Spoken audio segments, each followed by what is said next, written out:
Hi, dear ones. Lisa A. Romano here, the life coach, and today I want to talk about why it is codependents have such a difficult time leaving bad relationships. Well, what we first have to understand is the way a codependent thinks. Many codependents have these unconscious beliefs that are existing in the subconscious mind that have them believing that they are not enough, that they don't deserve to be loved, that they have to put up with this crap in a relationship because they're not good enough and they don't deserve to be treated well. If that is what's going on below the surface of your conscious mind, then you will project that and you will then attract that. And so, if below the surface you don't feel like you're worthy of a really great relationship, or if your mind has no framework for what a healthy relationship looks like, it's going to be very difficult for your conscious mind to seek a healthy relationship in the environment. You really can't. It's sort of like sometimes I'll say in a coaching session, if you were fed hot dogs, breakfast, lunch, and dinner, and now you're like 30, and all you've ever eaten your whole entire life were hot dogs. So now you're 31, and you go to this beautiful, extravagant party, and you walk into this place, and you see all this food all over the place, but you have no framework for it.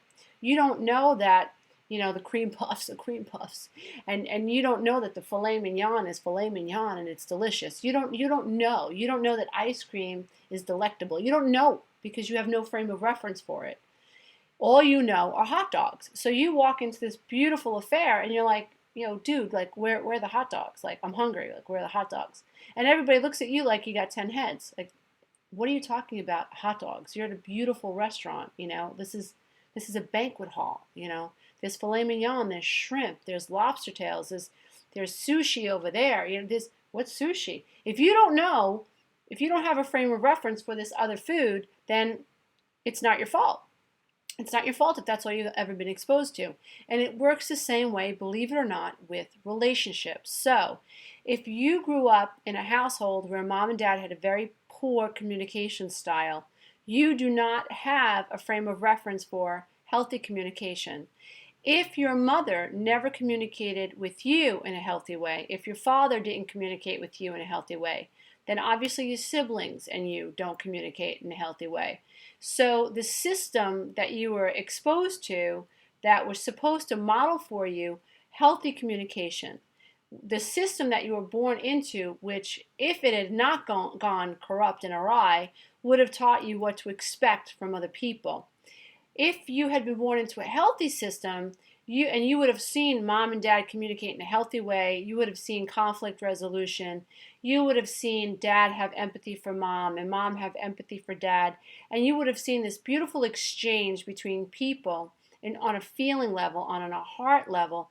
Then you would be tuned up for that. So now you're out and about in your experience as a young adult, and people are coming into your experience. And when you communicate well with someone and this back and forth happens, then that feels good.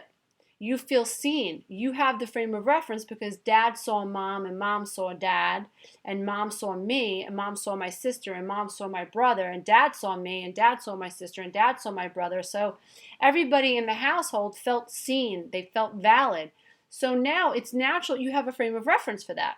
So now when you go out and about and you're attracting friends and girlfriends and boyfriends, whatever, partners into your experience, you're geared up for, it's supposed to feel good. It's supposed to make you feel seen.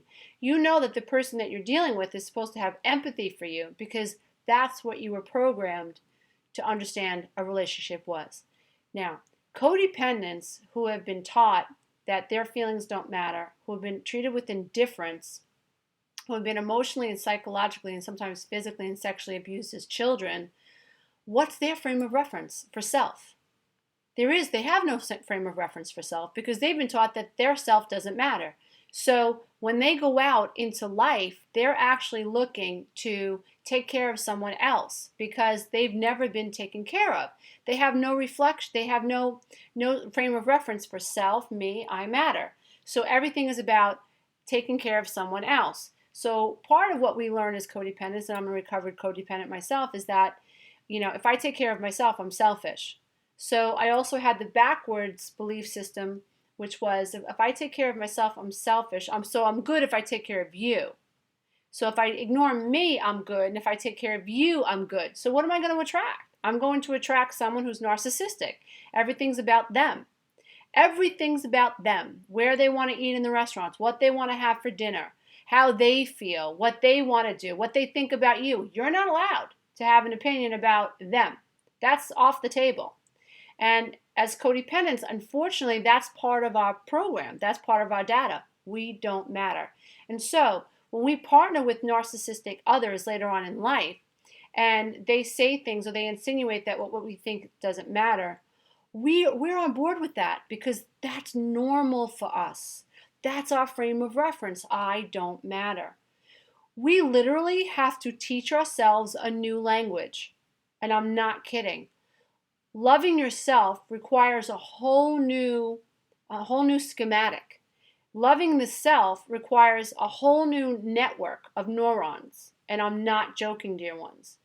When I became aware that I attracted the first relationship, my first husband, because of what was going on below the surface, and I understood it was the beliefs that were projecting how I felt about self, which is I didn't have a self. All these ideas about I'm good if I take care of other people. So I projected that, and I found someone who was very happy being taken care of, who was not tuned up for worrying about how I feel, because his mother taught him to worry about what he felt. And so he was not taught to worry about what other people thought. He was not taught fairness at all. Not his fault either. It is what it is. But when I began getting recovered, what I had to do was actually rewire my own mind. And I'm not kidding. So codependents stay in dysfunctional relationships lots of times, A, because of the beliefs that are running the show. Not your fault, dear one. And B, because we don't have a new set of language skills to help us deal with a new life. And so, codependents will stay in a dysfunctional relationship and they'll be abused mentally and emotionally, and they just don't have the right words to defend themselves because they've been taught that they don't matter. And so they're like drowning without a life preserver, and they're aware that they're drowning, but they don't know how to swim.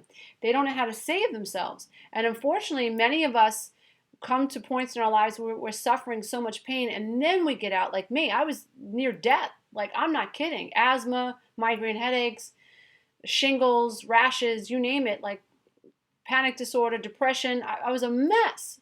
And I knew that it was just a matter of time before my body really started breaking down and manifesting something really ugly. So pain got me out. But I'm hoping that with these types of videos, and as the world progresses, human beings come to higher levels of consciousness without the need of pain. That you transcend where you are now because of choice, because of the thinking mind. Like, hey, I'm with a narcissist. Hey, I don't matter. Hey, how do I fix that? Wait a minute, I got to make sure that I matter. I have to tell myself that I matter. I have to write out affirmations that help me understand that I matter. I have to challenge these old beliefs. I'm hoping that with these videos and as the world progresses, that's how we begin to shift out of these dysfunctional relationships. Narcissists are unhealthy people. They only care about themselves. And they literally are like vampires. They are sucking the soul right out of you. They gaslight you. They make you think that you're crazy. They say, I'll be home at 5, and they walk in the door at 10, and then they tell you that they never said they were going to come home at 5, and that maybe you should have your head examined, or maybe you should go back into therapy, or maybe you should go back on your medication because you're sounding a little crazy. That's what narcissists do. Now, a codependent who doesn't have the right language skills to counter that type of craziness stays stuck.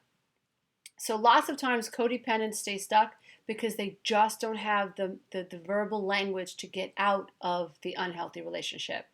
So I'm encouraging all of you to begin reading as much as you can. And I encourage you to read my books in the order that I wrote them, because I wrote them in to correlate with levels of awareness. you'll find the ideas in the road back to me and my road beyond the codependent divorce. You'll find the reasons why you're codependent. Loving the self affirmations is actually 90 days of affirmations that are actually teaching you the language you need to put in your mind so that you can counter a narcissist, so that you can get out of that unhealthy relationship. You need the verbal skills. You've got to be able to know what to say, to self as well as to other people when you start breaking this codependency within you, this dynamic. So I encourage you to learn all you can and to create new dialogue and new belief systems so that you can counter what's happening in your now, so you can effectively move and begin attracting healthy relationships into your life. That's my hope for you, dear one.